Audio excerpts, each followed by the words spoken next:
Hi everyone! Magandang umaga, tanghali, hapon at gabi sa inyong lahat kung sa mampanig ng mundo kayo naroroon.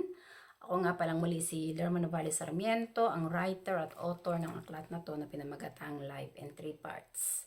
Sa araw na to, ang topic ko ay bakit kasuklam-suklam sa Espiritu Santo ang gawain ng mga bakla at tomboy?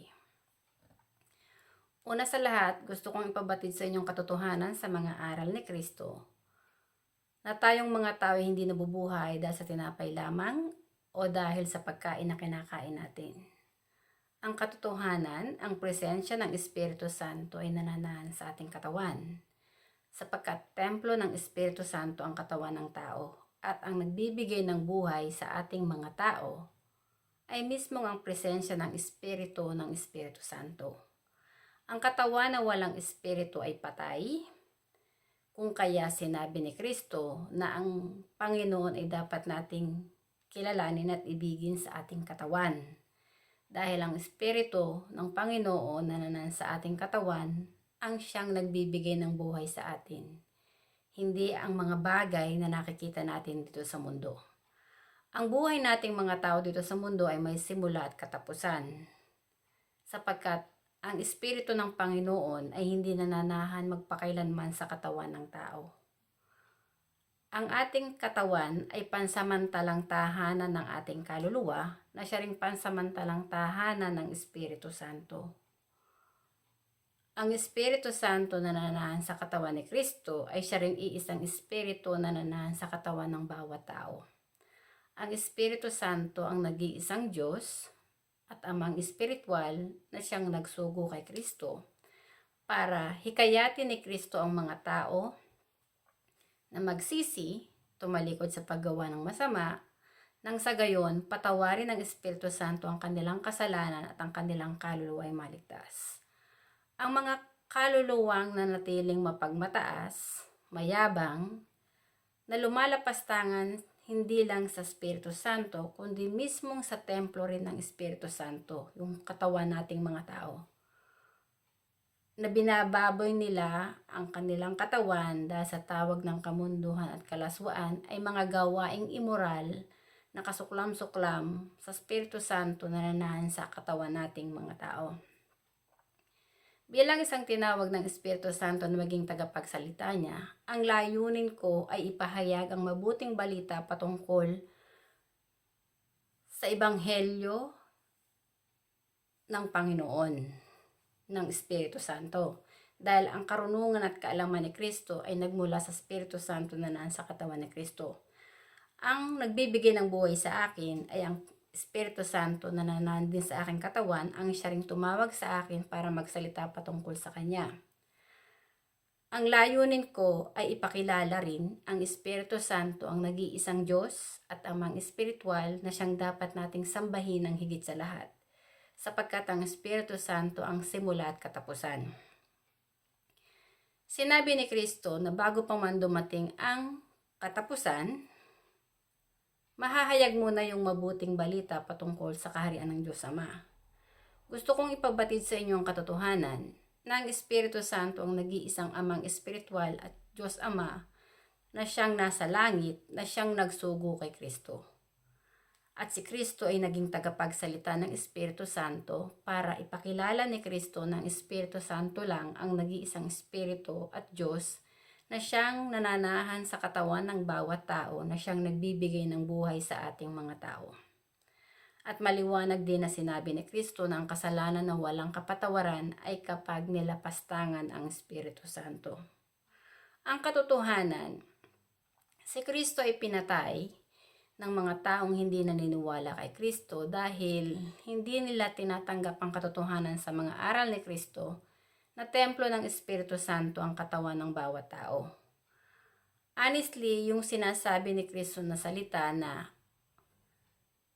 kung ano yung ginawa mo sa iyong kapwa ay siya ring ginawa mo sa akin, ang ibig ipahiwatig doon ni Kristo ay kung anong ginawa ng mga tao kay Kristo nung siya ay buhay pa rito sa lupa, na pinarusahan siya at yung kanyang katawan ay sinira ng mga taong hindi naniniwala kay Kristo. Ang una nilang kinagalitan ay hindi mismong si Kristo, kundi ang Espiritu Santo na nananahan sa katawan ni Kristo na siyang nag-iisang Diyos na nagbibigay ng buhay kay Kristo na parating kasama ni Kristo, na siyang amang espiritual ni Kristo na nagsugo sa Kanya. Honestly, narito tayo sa huling panahon. Maraming mga tao ang mga naging mapagmataas at mayabang sa Espiritu Santo. Katulad ng mga bakla at tomboy, hindi nila tinatanggap ang katotohanan kung paano sila nilikha ng Espiritu Santo. Bagkus ay kinakalaban nila ang Espiritu Santo. Sinasalungat nila ang katotohanan dahil mas pinili nilang mamuhay sa kasinungalingan at pagkukunwari. Gusto kong ipabatid sa inyo na ang Sodom at Gomorrah, kaya yan nilupig ng Diyos, ay dahil sa mga kalaswaan na ginagawa rin ng mga bakla. At maraming mga tao ang hindi nila pinanatiling sagradong tahanan ng Diyos, ng Espiritu Santo ang kanilang katawan. Nilapastangan nila ang Espiritu Santo na nasa kanilang katawan, gawa ng hayok sila sa tawag ng kamunduhan at kalaswaan. Ang kasalanan ay kamatayan, at dahil sa kasalanan na ginawa mo laban sa Espiritu Santo, ang iyong kaluluwa ay mamamatay, at sa araw ng paghuhukom, hindi ka kikilalanin ng Espiritu Santo na anak niya, sapagkat hindi mo kinilala ang Espiritu Santo sa puso mo na siyang iyong amang espiritual na siyang nagbibigay ng buhay sa iyo, na siyang ay gawa ng iyong katawan at kaluluwa. Ang kaluluwa na lumalapastangan sa Espiritu Santo ay naging kaisa ng demonyong si Satanas. Mas inibig niya ang mga karangyaan dito sa mundo, ang mga bagay dito sa mundo, kaysa sa Espiritu Santo na nananahan sa kanyang katawan na nagbibigay ng buhay sa kanyang sarili. Honestly, sinabi ni Kristo, walang sino man ang makakalapit sa kanyang Ama, sa Diyos Ama, kundi tanging kay Kristo lang. Si Kristo lang ang daan, buhay, liwanag at katotohanan. Honestly, kay Kristo mo lang tatanggapin ang Espiritu Santo dahil ang Espiritu Santo ang biyaya ni Kristo sa mga taong naniniwala sa Kanya. At kapag naging kaisa ka na ni Kristo, na sa Espiritu Santo sumasampalataya, umiibig at nagpupuri, gagawin mo rin yung gawain ni Kristo na ipakilala ang Espiritu Santo, ang nag-iisang Diyos na may gawa ng katawan at kaluluwa ng bawat tao. Yung mga aral na itinuro ni Kristo ay uulit-ulitin mo yan. Katulad ng sinabi ni Kristo na templo ng Espiritu Santo ang katawan ng bawat tao. At ang tao hindi nabubuhay dahil sa tinapay lamang. Ang kasalanan na walang kapatawaran ay kapag nilapastangan mo ang Espiritu Santo. Ang mga gawaing immoral tulad ng pangangalunya, pagbebenta ng aliw, pakikiapid sa di mo asawa, yung gawain ng mga bakla at tomboy, yung pagsamba sa mga rebulto, santo-santon at Diyos-Diyosan, yung lahat ng mga bagay na nakita mo dito sa mundo ang siyang iyong iniibig kaysa sa Espiritu Santo na hindi mo nakikita ng mata, na siyang parating mong kasama na siyang nagbibigay ng buhay sa sarili mo. Maraming mga tao mas iniibig nila ang pera. Nagpapaalipin sila sa mga tao na sila ay ginagamit din lang para yung taong yun ay kumita rin ng pera. Honestly, lahat tayong mga tao hiram lang ang buhay natin. At yung mga tao ngayon sa mundo natin, ginagalawan, maraming mga tao, yung tao na iniidolo nila, sa oras na binawi ng Espiritu Santo yung buhay na ipinahiram sa taong yun, na kanilang iniidolo, na parang sinasamba nila, gumagawa sila ng mga content dito sa mundo ngayon, para kumita ng pera. Ang kanilang layunin at misyon ay hindi magsilbi sa Espiritu Santo, kundi magsilbi doon sa tao na nanghihikayat sa kanila na kumita sila ng pera, dahil pera ang kanilang sinasamba. Honestly, yung taong sinasamba nyo na yon, sa oras na binawi ng Espiritu Santo ang buhay ng taong yon, puto lang inyong pag-asa, dahil doon kayo umaasa sa taong na yon, na kapag kayo ay nakagawa ng maraming content na ikalulugod ng taong yon, babayaran kayo. kapag binawi na ng Espiritu Santo yung buhay na ipiniram sa taong yun, wala nang magbabayad sa inyo. So, nasaan na ang inyong pag-asa? Mawawala na kayo ng pag-asa. Honestly, ang totoong nagbibigay ng buhay sa ating mga tao ay ang Espiritu Santo lang. Kailangan na ng tao na magsisi at magbalik loob sa Espiritu Santo kung gusto nilang ang kanilang kaluluwa ay maligtas. At bilang isang tinawag ng Espiritu Santo, dito sa aklat na to ipinahayag ko yung katotohanan na hindi si Kristo ang babalik dito sa mundo, kundi yung Ama ni Kristo. At ang Ama ni Kristo ang siyang may hawak ng buhay nating mga tao. Katulad ni Kristo, ang katawan niya ay templo lang ng Espiritu Santo. Ang nagbibigay ng buhay kay Kristo ay ang Espiritu Santo rin. Nung si Kristo ay pinako sa krus, sinabi niya, Ama, patawarin mo sila sapagkat hindi nila nalalaman ang kanilang ginagawa. Honestly, si Kristo ay nagdarasal ng diretsyo sa Espiritu Santo na nasa katawan niya. Dahil alam ni Kristo na yung mga tao na nanghamak sa Kanya at lumuray sa Kanyang katawan at sumira sa Kanyang katawan ay mga antikristo na lumalapastangan sa Espiritu Santo. Dahil hindi si Kristo ang una nilang winalanghiya, kundi yung Espiritu Santo na nasa katawan ni Kristo. Dahil yung katawan ni Kristo ay sagradong tahanan ng Espiritu Santo. Sa aklat na to ipinahayag ko ang katotohanan na ang Espiritu Santo na lumukob kay Birheng Maria ay ang siyang totoong amang espiritual na nagsugo kay Kristo, kung kaya si Kristo ay nagsasalita patungkol sa Espiritu Santo. At maliwanag na sinabi ni Kristo na templo ng Espiritu Santo ang ating katawan. At ang tao ay hindi nabubuhay dahil sa tinapay lamang. Ang katotohanan, darating ang araw, ang Espiritu Santo aalis sa ating katawan. Babawiin ng Espiritu Santo yung kaluluwa na siyang espiritu at buhay na ipinahiram sa tao, kung kaya tayong tao dito sa mundo ay mamamatay. Kay Kristo, yung kamatayan niya dito sa mundo ay hindi niya yun kawalan, dahil alam niya na siya espiritu. Yung sinabi ni Kristo na siya daw ay nagmula sa taas at yung dito sa lupa, nagmula yung mga tao na nasa baba. Ibig sabihin ni Kristo, kapag sa laman ka lang nagmula at hindi ka pinanganak sa espiritu, doon ka lang pinanganak sa laman, dito ka sa lupa nagmula. Kapag pinanganak ka sa espiritu, naging kaisa ka ni Kristo na anak ng Espiritu Santo, na nagpupuri sa Espiritu Santo dahil ang kaluluwa mo ay espiritu na pinanganak sa espiritu ng Espiritu Santo at nakilala mo ng Espiritu Santo ang iyong amang espiritual. Ang kaluluwa mo ay hindi nabibilang dito sa mundo, kundi sa kaharian ng Diyos Ama. Kung kaya sinabi ni Kristo na ang kaharian niya ay wala dito sa lupa kundi nasa langit. Dahil si Kristo ay espiritu, hindi siya tao. Nagkatawang tao lang si Kristo. Para maging daan, buhay, liwanag at katotohanan, para iligtas ang kaluluwa ng bawat tao. Sorry.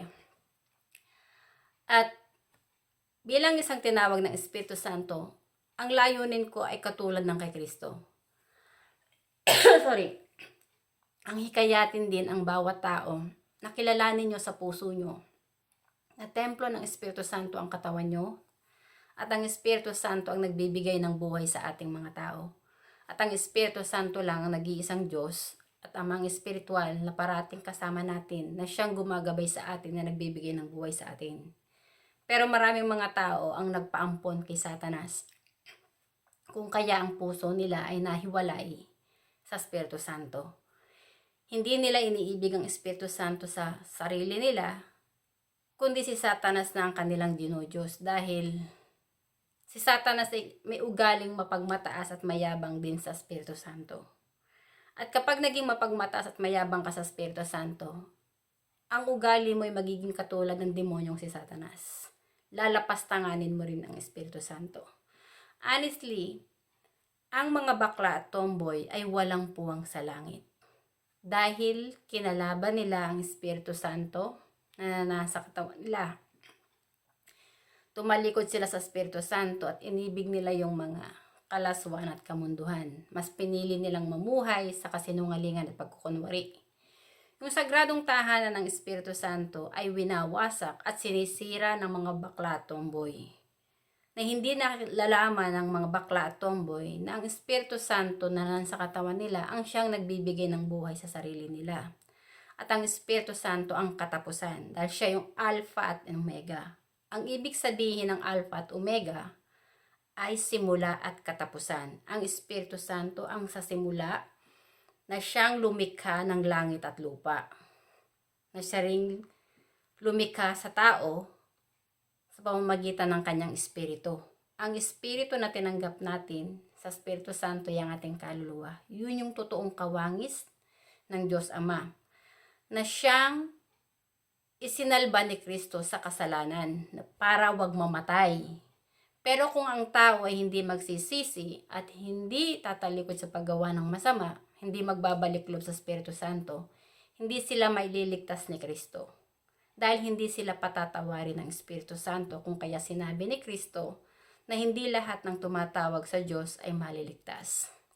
Bilang isang tinawag ng Espiritu Santo, ito yung mission ko rin.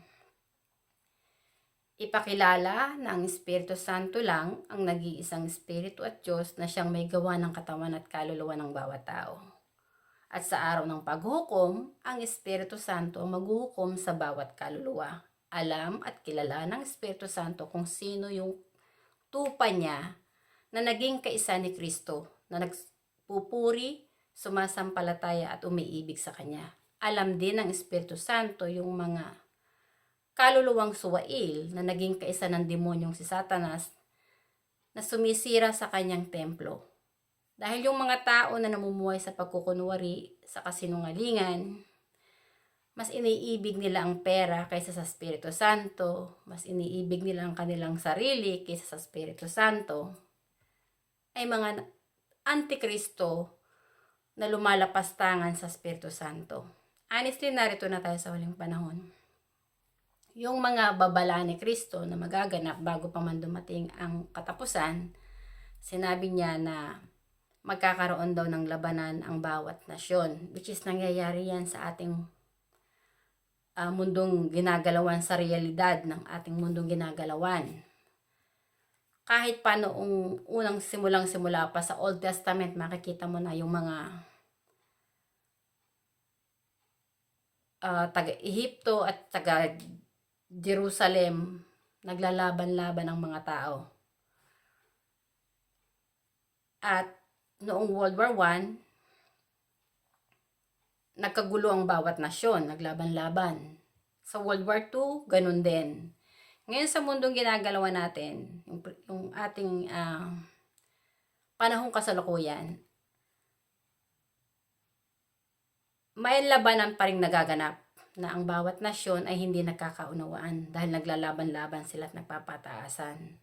Pero alam ng Espiritu Santo kung sino yung nasyon na pinakademonyo dito sa mundo. Honestly, ang Amerika ang ipinahayag sa akin ng Espiritu Santo na siyang pinakademonyong nasyon dito sa mundo natin.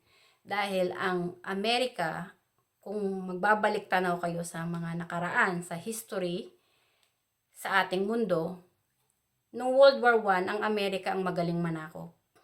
Ugali ng Amerika ang maghari. Dahil gusto ng Amerika, sila yung hari dito sa mundo at sila yung mga judge, na sila yung maghuhukom kung sino ang dapat at hindi dapat na suportahan.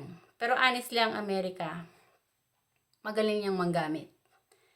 Magaling niyang manguto. Gagamitin ka niyan para wasakin mismo ang sarili mong bansa at ang sariling lupa, inyong lupain. Honestly, sa history, sinakop ng Amerika ang ating bansa, yung ating totoong pangalan kasi ng ating bansa ay Maharlika. Ipinahayag yan sa akin ng Espiritu Santo. Na ang totoong pangalan ng ating bansa ay hindi Pilipinas, kundi Maharlika. Naging Pilipinas lang yan dahil nalinlang tayo ng bula ang propeta na si Ferdinand Magellan na siyang nagdala ng relihiyong Romano-Katoliko. At gawa ng relihiyong Romano-Katoliko, sinakop tayo ng mga Espanyol at inalipin ng Judas na hari ng Espanya na si Philip II. At ang pangalang Maharlika ay binura at pinalitan ng pangalang Pilipinas na Nagmula sa pangalan tong Haring Judas na si Philip II, kaya naging Pilipinas ang pangalan ng ating bansa. Then, naglaban ang Amerika at ang Spain. Kung kaya tayo ay nasakop din ng Amerika dahil ipinagbenta tayo ng mga Espanyol sa mga Amerikano. Honestly, narito na tayo sa huling panahon. Ang Espiritu Santo lang ang nag-iisang Diyos na siyang may gawa ng katawan at kaluluwa ng bawat tao. Ay dapat kilalanin ng bawat tao sa kanilang puso na ang Espiritu Santo ang kanilang amang espiritual at Diyos na nagbibigay ng buhay sa kanilang sarili. Hindi yung Santo Papa ng Romano Katoliko. Ang Santo Papa ng Romano Katoliko ay isang bulaang propeta at impostor na nagtataas ng sarili na siya yung kilalaning Holy Father dito sa mundo at hindi ang Espiritu Santo. Ang Espiritu Santo lang ang nag-iisang Espiritu at Diyos na may gawa ng katawan at kaluluwa nating mga tao. Hindi yung Santo Papa na nasa Roma. At sinabi rin ni Kristo, hindi ka pwedeng magsilbi sa dalawang Panginoon. May pipiliin at itatangi ka. Hindi ka pwedeng magsilbi ng sabay sa Diyos at sa pera. Kung titingnan nyo ang pera ng Amerika, nasasaad sa likod ng pera ng Amerika, in God we trust. Ang sinasamba ng mga Amerikano ay hindi ang Espiritu Santo, kundi ang kanilang dolyar. Yan yung katotohanan na gustong ipabatid ng Espiritu Santo. Na ang Espiritu Santo lang ang nag-iisang amang espiritual at Diyos na may gawa ng katawan at kaluluwa nating mga tao. At tayong mga tao ay dapat sa Espiritu Santo lang magpuri, sumampalataya at umibig ng higit sa lahat. At ang Espiritu Santo lang ang dapat nating kilalaning Holy Father at hindi yung bulaang propeta ng relihiyon ng Romano Katoliko. Dahil yung mga leaders dyan sa Roman Catholic ay hindi talaga sugo ng Espiritu Santo, kundi sugo sila ng demonyong si Satanas. Kung kaya ang katuruan dyan sa relihiyong Romano Katoliko ay sumasalungat sa mga aral ni Kristo. Binago nila ang katuruan ni Kristo. Kay Kristo, hindi niya itinuro na si Maria ay tawagin na ina ng Diyos. Sa relihiyon ng Romano Katoliko, itinataas nila si Maria ay ina ng Diyos. Which is kalapastanganan yun sa Espiritu Santo. Dahil si Maria ay tao lang at ang Espiritu Santo ay ang Diyos Ama na nagsugo kay Kristo. At si Maria ay hindi nakahihigit sa Espiritu Santo na siyang lumukob kay Birheng Maria. Ang Espiritu Santo na lumukob kay Birheng Maria ay ang totoong amang espiritual at Diyos Ama ni Kristo na nagsugo kay Kristo. Si Maria ay hindi nakahihigit sa Espiritu Santo. Kaya hindi mo dapat itaas ang pangalan ni Maria na sabihin mo na si Maria ay ina ng Diyos dahil kalapastanganan yun sa Espiritu Santo. At doon sa mga bakla at sa mga tomboy na walang paggalang sa Espiritu Santo na nasa kanilang katawan dahil mas pinili nilang mamuhay sa pagkukunwari at kasinungalingan. Alam lahat ng Espiritu Santo ang inyong mga gawa. At ang Espiritu Santo rin ang may hawak ng buhay nyo. At wala kayong itatago sa Espiritu Santo dahil ang Espiritu Santo ang lumikha sa bawat tao. Ang Espiritu Santo ang nagbibigay ng buhay sa atin. Sa oras na umalis ng Espiritu Santo sa katawan ng tao at binawi na rin yung kaluluwa sa ating katawan, mamamatay tayong tao. At ang ating kaluluwa ang siyang babalik sa Espiritu para humarap sa paghuhukom. At sa araw ng paghuhukom, ang Espiritu Santo maghuhukom. Yung mga bakla at tomboy na hindi nagsisi, hindi nagbalik loob sa Espiritu Santo, hindi tumalikod sa paggawa ng masama, na natiling mapagmataas at mayabang sa Espiritu Santo na mas pinili nilang mamuhay sa kasinungalingan at pagkukunwari, honestly, wala kayong puwang sa langit. Ipinababatid ng Espiritu Santo kung kayo ay hindi magsisisi, hindi kayo magbabalik loob sa Espiritu Santo para tanggapin ang katotohanan at mas pinili nyo ang mamuhay sa kasinungalingan at pagkukunwari, tatandaan nyo, ang Espiritu Santo ang may hawak ng buhay nyo at ang Espiritu Santo rin ang babalik para bawiin yung buhay na pinairam sa inyo. At kung kayo ay hindi naging kaisa ni Kristo na nagpupuri at sumasampalataya sa Espiritu Santo, huwag kayong umasa na ang kaluluwa nyo ay sa langit mapupunta. dahil hindi kayo patatawarin ng Espiritu Santo kung kaya sa impyerno ang bagsak ng kaluluwa ng mga taong lumalapastangan sa Espiritu Santo. Bilang isang tagapagsalita ng Espiritu Santo, itong aklat na to ay nabuo ko sa tulong ng Espiritu Santo na nasa aking katawan, na siyang tumawag sa akin para ipahayag ang katotohanan na siya lang ang nag-iisang amang espiritual at Diyos na may gawa ng katawan at kaluluwa nating mga tao. At tayong mga tao ay dapat sa Espiritu Santo lang magpuri, sumampalataya at umibig ng higit sa lahat sapagkat templo ng Espiritu Santo ang ating katawan. At ang Espiritu Santo ang Diyos at Espiritu na nagbibigay ng buhay sa ating mga tao. At gawa ng kasalanan, kung kaya mamamatay ang katawan at kaluluwa ng tao at sa impyerno mapupunta. Kung kaya hinihikayat ni Kristo ang mga tao na magsisi at magbalik loob sa Espiritu Santo. Maraming salamat sa inyong pakikinig at hanggang sa muli. Bye! Thank you!